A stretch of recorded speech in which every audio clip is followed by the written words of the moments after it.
ఈ రోజు top comments ఇవే. Welcome back to our channel. Hi guys, ఎలా ఉన్నారు అందరూ? వైఫ్ అండ్ హస్బెండ్ ఇద్దరం కలిసి బయటికి స్టార్ట్ అవుతున్నాము. ఎక్కడికంటే పూలు తీసుకోవడానికి వెళ్తున్నాము, బంతి పూలు. నెక్స్ట్ డే ఈస్టర్ వస్తుంది, దానికోసం అని వెళ్తున్నాము. ముందు రోజు ప్రిపరేషన్స్ హడావుడంతా ఉంటుంది మాకైతే ఇంట్లో. ఎవ్రీ ఇయర్ నార్మల్ గా పూలు ఈవినింగ్ టైంలో వెళ్ళి తెచ్చుకునే వాళ్ళమే, కానీ ఈ రోజు ఈవినింగ్ వేరే పని ఉంది, అందుకే ఇప్పుడే వెళ్ళి తెచ్చి పెట్టేస్తే పూలకి మళ్ళీ అలసిపోయి వస్తాం కదా, వెళ్తామో లేదో ఆ పనిలో పడిపోయి అని చెప్పి ఇంక ముందుగానే వెళ్ళి తెచ్చేసుకుంటున్నాము.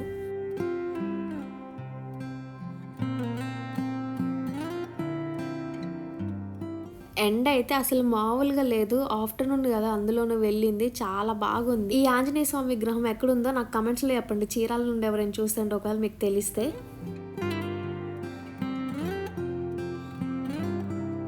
ఫ్లవర్స్ కోసం మేము పక్కన ఊరికి వెళ్తున్నాము, వెదులుపల్లి దగ్గరే. కాకపోతే పూలు అక్కడ బాగా ఫ్రెష్గా దొరుకుతాయి అని చెప్పి ఇంక అక్కడికి వెళ్తున్నాం. ఎందుకంటే అక్కడ బంతి పూల తోటలు అవన్నీ ఎక్కువ ఉంటాయి. నాకేమో రేట్ అవన్నీ మాట్లాడటం రాదు. ఇలాంటివన్నీ ఇంకా మా హస్బెండే చూసుకుంటాడు, వెళ్ళి తనే అడుగుతున్నాడు అన్నీ. ఇంకా మాకు కావాల్సిన అన్ని కేజెస్ తీసుకొని ఇంకా వచ్చేసాము. సంక్రాంతికి మన ఇంట్లో ఎవరైనా పెద్దవాళ్ళు చనిపోతే వాళ్ళకి ఎలా పెట్టుకుంటాం మనం, కొత్త బట్టలు అవి పెట్టి వాళ్ళకి నచ్చిన ఫుడ్ వండి, సేమ్ అంతే ఈస్టర్కి వాళ్ళ పెద్దవాళ్ళ సమాధుల దగ్గరికి వెళ్ళి, ఎవరైతే ఇంట్లో ఎవరైనా చనిపోయి ఉంటారు కదా వాళ్ళ సమాధుల దగ్గరికి వెళ్ళి పూలు వేసి వస్తారు. బంతి పూలతో పాటు వేరే కలర్ఫుల్ ఫ్లవర్స్ ఉన్నాయి కొన్ని, అవి తీసుకుందాం అనుకున్నాను. మా హస్బెండ్ ఉండి ఇవి మనకు అవ్వదులే, మామూలుగా వచ్చి డెకరేషన్ చేసే వాళ్ళు కూడా ఉంటారంట అక్కడ సమాధికి, అలాంటి వాళ్ళైతే బాగా చేస్తారు అని చెప్పి అన్నాడు. నాకు రాదులే అని చెప్పి ఇంకా ఫ్లవర్స్ తీసుకోలేదు. ఇంకా మా హస్బెండ్ నేను కలిసి జ్యూస్ తాగుతున్నాము. ఈ ఎండలకి జ్యూస్ ఏదో ఒకటి తాగుతానే ఉండాలనిపిస్తుంది, ఎంత కంట్రోల్ చేసుకోవాలన్నా అసలు అవ్వదు. నేను ఇంకా ఫ్రూట్ మిక్చర్ తీసుకున్నాను, మా హస్బెండ్ ఏమో బాదం పాలు తాగాడు. తన గ్లాస్ మొత్తం తాగేసి ఈ మధ్య నాది కూడా హాఫ్ తాగేస్తున్నాడు. మళ్ళీ నేను ఎక్కడ ఎక్కువ తాగేస్తానేమో అని చెప్పి అదొక మంచి ప్లస్ పాయింట్ అయింది. మా హస్బెండ్ ఏమో వెయిట్ బాగా పెరిగిపోతున్నాడు. ఒక 3 days నుండి నాతో పాటే వాకింగ్కి వస్తున్నాడు తను కూడా. ఇంక ఇద్దరం వాకింగ్కి వెళ్తున్నాము. ఇంక ఇంటికి వచ్చాక పూలు ఇంటి దగ్గర పెట్టేసి మళ్ళీ వాటర్ అయిపోయినాయి అని వాటర్ తీసుకోవడానికి వచ్చాము. ఈ వాటర్ క్యాన్ మాకు ఎంత తలనొప్పి అంటే పైకి మెట్లు ఎక్కెళ్ళటానికి, ఎందుకంటే మా ఫ్లోర్ వరకు లిఫ్ట్ ఉండదు, ఓన్లీ 5 floors వరకే ఉంటుంది. వాటర్కి కూడా 20 rupees పెట్టి ఎలా కొంటాంలే అని చెప్పి ఇంకా క్యాన్ మేమే తెచ్చేసుకుంటాము. బయట ఎక్కడైనా కాయిన్ బాక్స్ ఉంటే మాత్రం 5 rupees వాటర్ ఆ క్యాన్కి, లేదంటే ఇంకా నార్మల్ విడిగా కాయిన్ బాక్స్ లేదు ఇలా విడిగా పట్టుకోవాలంటే 10 rupees. అదే మామూలుగా ఇంటికి వచ్చి బండుల్లో వేసుకొని వచ్చి ఇంటికి వచ్చి వేస్తారు కదా, వాళ్ళకి రోజు 20 rupees ఇవ్వాలి. అందుకే ఇదంతా ఎందుకని మేమే తెచ్చుకుంటాం వాటర్, ఎంత ఇబ్బంది అయినా కానీ. అది కూడా ఓన్లీ ఎండాకాలం ఏదో కష్టపడుతున్నట్టు ఉంటుంది పైకి మోసుకెళ్ళాలంటే, నార్మల్ చలికాలం వర్షాకాలం అంత అనిపించదు. బయట ఎండకి తిరిగి వచ్చి ఇబ్బంది ఉన్నట్టు అనిపిస్తుంది, నార్మల్గా అయితే అంత అనిపించదు. ఈ జిమ్ములు అవన్నీ వర్కౌట్స్ చేసి ఏం ఉపయోగం, ఈ క్యాన్ కూడా మోయకపోతాను మాకు మేమే మోటివేషన్ తీసుకొని వెళ్తాం పైకి. ఇప్పుడు ఈ బకెట్ ఇవన్నీ తీసుకొని ఎక్కడికి వెళ్తున్నామంటే సమాధి పెయింటింగ్కి వేయటానికి. నార్మల్గా అందరూ వేసుకుంటారు ప్రతి ఇయర్ ఇలా ఈస్టర్ వచ్చినప్పుడు. నాకు పెళ్ళైన కొత్తలో అసలు ఏమీ తెలియదు, కొత్తగా ఉండేది, ఏంటి ఇలా కూడా చేస్తారు అన్నట్టు ఉండేది.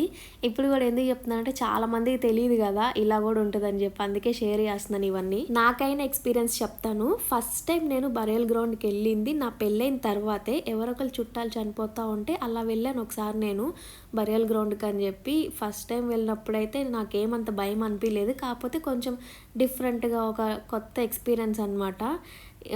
మామూలుగా మనకు ఉంటుంది కదా అమ్మాయిలకి, మన సైడ్ అయితే వెళ్ళనివ్వరు, అమ్మాయిలు వెళ్ళకూడదు అని చెప్పి. నాకు మాత్రం వెళ్ళినప్పుడు ఫస్ట్ ఎక్స్పీరియన్స్లో భయం అనేది అనిపించలేదు, కొంచెం కొత్తగా ఉంది ఇవన్నీ చూస్తుంటే. తర్వాత నాకు అలవాటు అయిపోయింది. ప్రతి ఇయర్ ఇలా ఈస్టర్కి మేమిద్దరం వెళ్ళి పెయింట్ వేస్తాం సమాధులకి. నేను వచ్చింది ప్రాపర్ హిందూ ఫ్యామిలీ నుండి అయినా కానీ నాకు అంత పట్టింపులు ఏమీ ఉండవు. అమ్మాయి సమాధుల దగ్గరికి వెళ్ళకూడదు, మాలో అలా నేర్పిలేదు అని చెప్పి నాకు అదేం ఫీలింగ్ ఉండదు.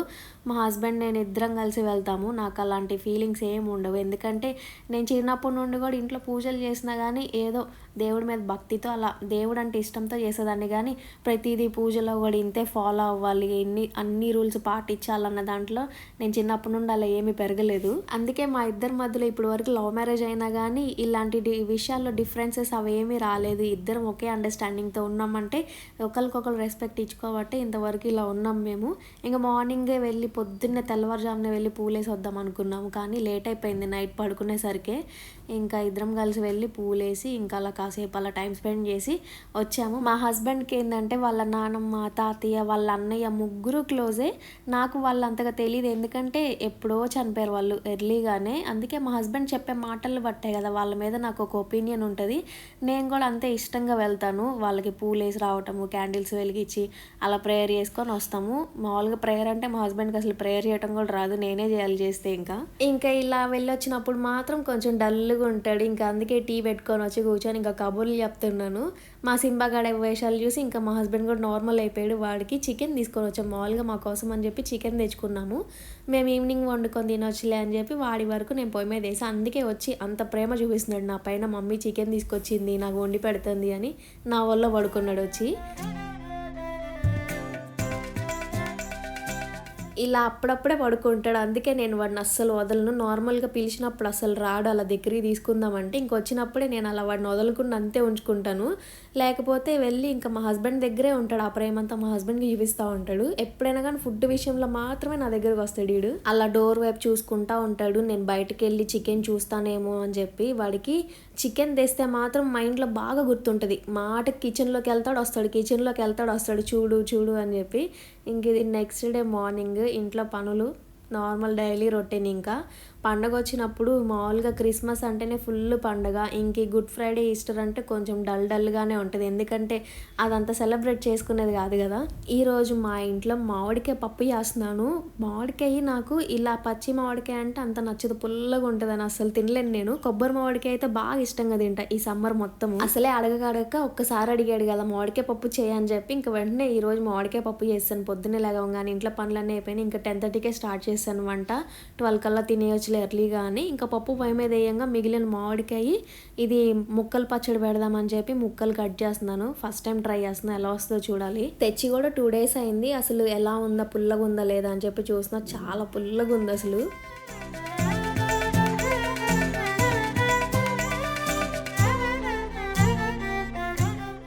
ఈ రోజుల్లో పచ్చళ్ళు అసలు ఎక్కువ ఎవరు పట్టట్లేదు కదా ఇంట్లో, అంతా బయట దొరుకుతున్నాయి. కానీ నాకే ఎందుకు అనిపించింది ఒకసారి ట్రై చేస్తే పచ్చడి ఎలా ఉంటుందో, నెక్స్ట్ టైం నుండి మనమే చేసుకోవచ్చు కదా అని చెప్పి ట్రై చేస్తున్నాను.